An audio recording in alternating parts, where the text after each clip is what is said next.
Point and Click Productions, Portland Mindfulness Therapy, and I, your host, Joe Ryan Wine, present for you today, Die While Alive and Be Set Completely Free.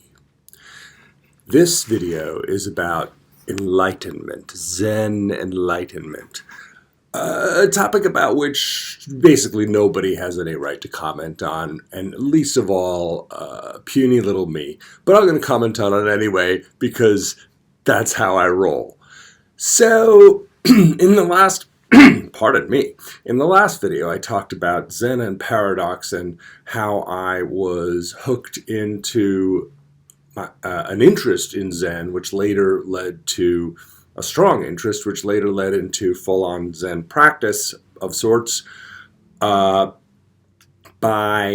Zen Comics, published in the late 70s or so. And one of the things that intrigued me right away was this idea of enlightenment, of a sudden, massive shift in perspective. You can see at age 12, maybe some of the reasons I went into psychology, a shift in perspective. Always been interesting to me. That's a long because this is an intimidating topic. So I'm going to dive right in. Enlightenment. Well, there's an old rocker who had a song in the 80s, Van Morrison. Most people didn't hear this song, but it went, Enlightenment, don't know what it is. There's my Van Morrison impression. Yeah, we don't know what it is. I once asked my first Zen teacher something about enlightenment, or Kensho, as it's often called in Japanese, your ordinary sort of awakening experience by ordinary kinds of folk like me and you, is usually referred to in Zen circles as Kensho, rather than Satori, which is a term usually reserved for the great enlightenments of very important figures in Zen, in history, yada yada. Kensho is Sino-Japanese. It is Chinese pronounced in a Japanese way. Woo. And originally it was Chinese, originally, prior to being transliterated into Japanese, it was Chinese, and if we pronounce it in a modern Mandarin Chinese way, it would be Jian Xing, to see the nature, to see one's own nature. And for those of you who know a little Chinese, yeah, that is the same Xing, I believe, as is used now for sex. But it doesn't mean sex. It means type in some ways. But really, in this context, because this is older Chinese, Xing is nature. Jian Xing, to see one's own true nature. And pulling it together, one's own true nature is devoid of any little guy in the middle, any little homunculus at the top. It's not all Joes all the way down. Joe is empty. Joe is made out of not Joe parts. And if you don't know what I'm talking about, please, I invite you to go back and watch the video on no self, which I now know to be anatta, thanks to one of my loyal viewers and commentators. Anatta is no self. So to see one's nature is to perceive that this person here, through these eyes through which we are seeing, behind the eyes, in some ways, from a certain perspective, is nothing at all. And that means that there's nothing to defend. There never was anything to defend. There never was any problem. There never was anything at all. Now, obviously, that's only one side of the story, because then when things settle down and we're finished with that experience, we go back to our lives and we seem to exist. So it's the two sides of things. We do exist and we don't exist. We don't exist in the way we think we exist, as hard objects, something here that has to be defended. That's essential about me.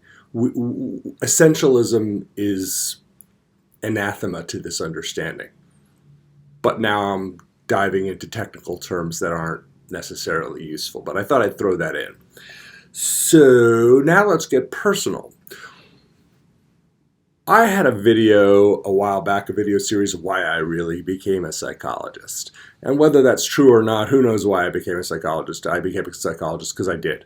But one influence was my tinkering with brain chemistry back in the 1980s, in the years of Ronald Reagan and Nancy Reagan and Just Say No. I did not say no. I said, yes, please, bring it on. I want some chemicals at age 13 or 14.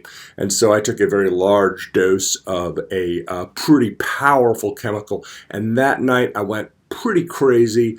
And in the midst of the crazy, I had a realization that was not pleasant at all. That I had never existed, that nothing had ever existed, that nothing ever had happened, and that I was the universe and there was nothing else. Now, that can be a very cool realization in the midst of a Zen retreat in your 20s, 30s, or 40s, but in the midst of a drug trip when you're 13 or 14, that did not go well. That story is told in detail in that other video. However, this was a glimpse for me, and perhaps what I was questing after at that tender age, with many interesting ideas planted in my head by various things, among other things, my hippie sister, and other things that I'd read and whatnot. And it wasn't really until I studied Zen with some seriousness, by study I mean practice, in my 30s, that this all started to kind of come together. And that what I had gotten a glimpse of under the influence was something desirable, as I had been learning in the prior years, was something desirable that we should have a look at that side of things. Maybe not at age 13 or 14, I think it was 14, being flung out there with no background and barely any frontal lobe online to modulate and integrate the experience, but maybe through slow, gradual practice. And this seeing of one's nature is essential to Zen. It is not exotic. It is not unusual. It is not considered something to jump up and down about and have a party about. In fact, what's generally encouraged is a blasé attitude toward it. Yeah, okay, yeah, that's another side of it. To quote one of my current teachers, Hogan Bayes, lovely guy with a wonderful sense of humor, said something like, 10,000 realizations and $4 will get you a latte. So these realizations are a symptom that things are moving along. Again, in Master Hogan's words, this is a living person. You can go see him. He's up in Clatskanie, Oregon. He looks like this. Whoops, left and right. That guy there with the bald head. Yeah. Anyway, these realizations are important in that they give us a new perspective. Maybe this is why psychedelic therapy is taking off, is that now that the 60s counterculture and then the counterculture, the culture against people we're countering, that kind of culture clash has at least changed. It's not the same culture clash, and it's not one that's really focused on psychedelics, yes, no. It's focused on other issues, essentially. And the issue of psychedelics is more, which is a healthy place to be for us as a society. So psychedelics are being used more now in psychotherapy. Topic of another conversation we'll have. In my case, this was a very powerful glimpse at something that is sought after to an extent in Zen practice.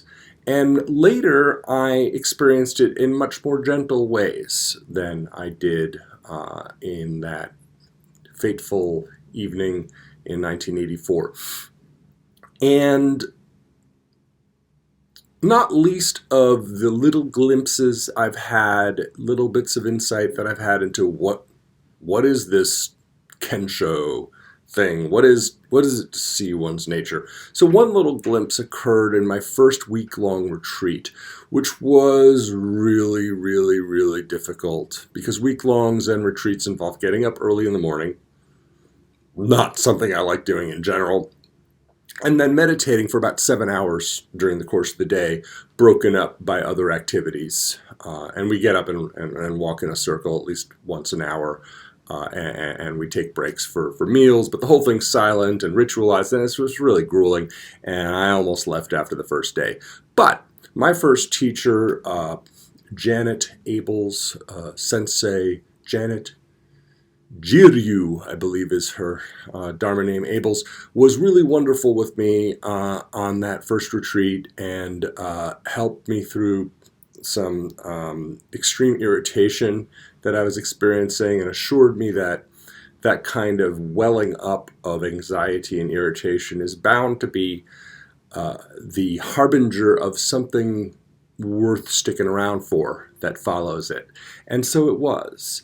And so it was that on a certain day of that retreat, maybe the third day or fourth day, which is usually how it works, and it being the first retreat that I had, the first Zen retreat that I did, the first intensive meditation retreat where we're doing 7 hours a day and we're chanting sutras that in English that have some meaning, I was standing and chanting the Heart Sutra, which we touched upon last time, the sutra that negates all of Buddhism, that goes systematically through all the principles of Buddhism and says, no, that doesn't exist. No, that doesn't exist. No, that doesn't exist either.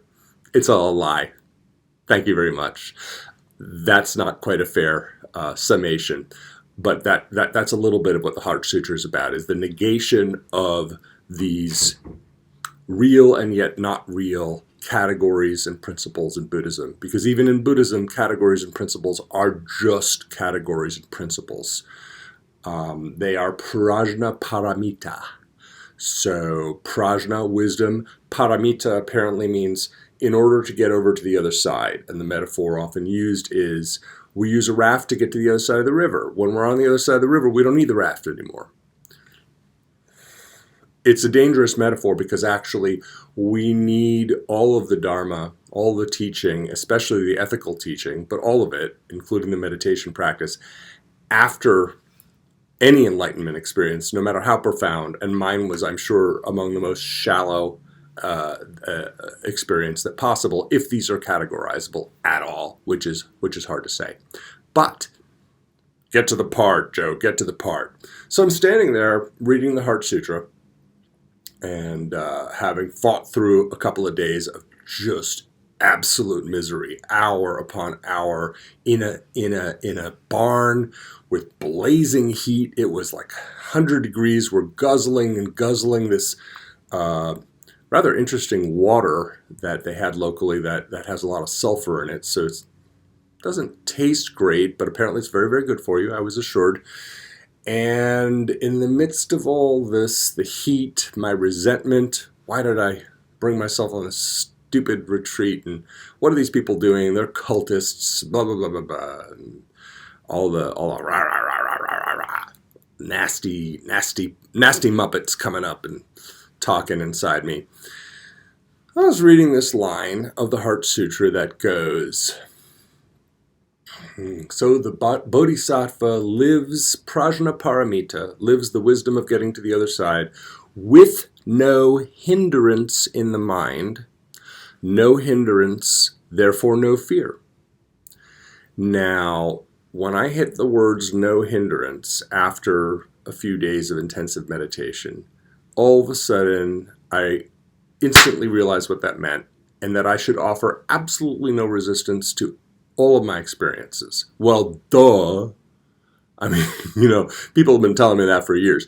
But there's something about the situation where you've been meditating your brains out, meditating your butt off, and hearing Dharma talks and reading the sutras, where it kind of came together. That line had never meant very much to me.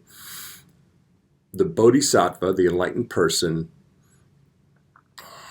lives the wisdom of crossing the river, the wisdom of getting to the other side of the river, lives prajna paramita with no hindrance in the mind. No hindrance, therefore no fear. And specifically, that I would not need to hinder the distracting thoughts that we've been trying to push away and to keep out of the center of our awareness.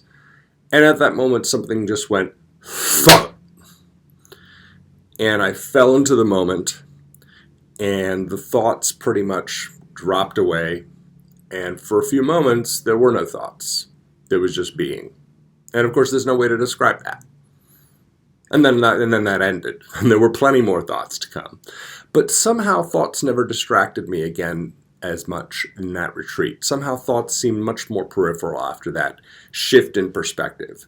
And that's a very small shift in perspective. Later, when I talked about it with my teacher, she used a teaching tool that's used in Zen sometimes called the 10 ox herding pictures. Not herding the ox, but herding the ox. There's 10 paintings, and they have various instantiations. They're not specifically 10 actual physical paintings, but 10 sort of cartoons that are painted over and over again in the history of Zen that try to illustrate the progress, the pilgrim's progress through the journey. And she said, well, that's the third ox herding picture. The first one is you're lost. We've lost the ox. The ox, by the way, is enlightenment, essentially, or no mind rather than the mind. It's the no mind. So at first you can't find it at all. You don't even know what it looks like. And then the second picture is you see the traces. You see the footprints of the ox. And then the third out of 10 pictures is you get a glimpse of the ox. You get a glimpse of what it is to be, to exist without living through the discursive mind. What that glimpse looks like. You're going to have as many different Kensho experiences. You're going to have more than the number of people who practice, because the people who practice get many different glimpses. And again, these are nothing special. They're not a hallmark that you're now an enlightened person, if there is such a thing. They don't mean you're going to be a better person, because you might not, especially if you stop practicing right there.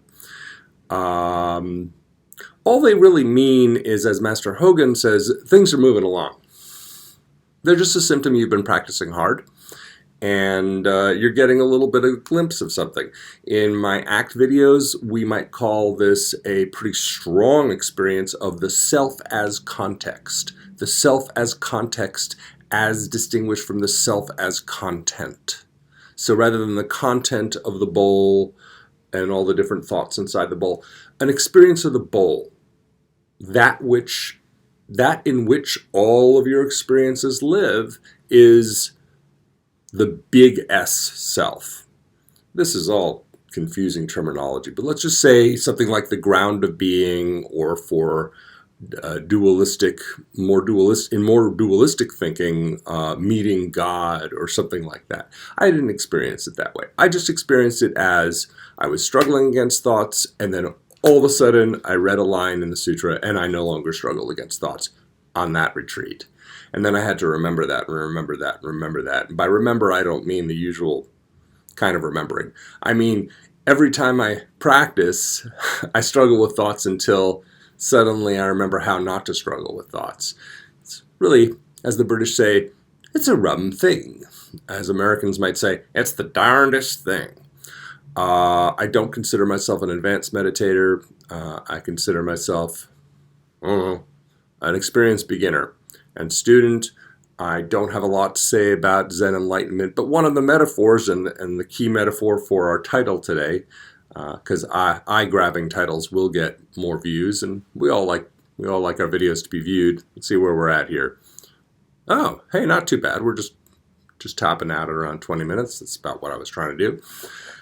So I called it Die While Alive, and this is one of the many metaphorical phrases, one of the many exhortations of the Zen tradition, is likening enlightenment, or better, Kensho, having a glimpse of the nature of self, getting a shift in perspective, getting a glimpse of a little bit more of reality than the usual flat, stale, and unprofitable sort of relative reality that might comprise a good bit of our experience. Where was I here? Yes, dying while alive. There's a sense of a death. In that particular experience that I just described on retreat, I didn't really have much of a sense of a death. I had a sense of a sudden shift in perspective. In the earlier experience that I described, that was under the influence of potent chemicals as an irresponsible 14-year-old, that was death. That felt like life ended right there. And when I came down off of that, I was not doing so good for a while. And it felt like death. How do we know what death feels like? Maybe we have died before and we're here again. I don't know. Or maybe we just have good imaginations. There have been other points in my meditation career, if you will, having been on maybe some 10 week-long retreats and then a couple dozen weekend retreats. There have been other times when I've had an experience where thoughts kind of grind to a halt and there's a sense of ugh! And it almost feels like you're going to stop breathing.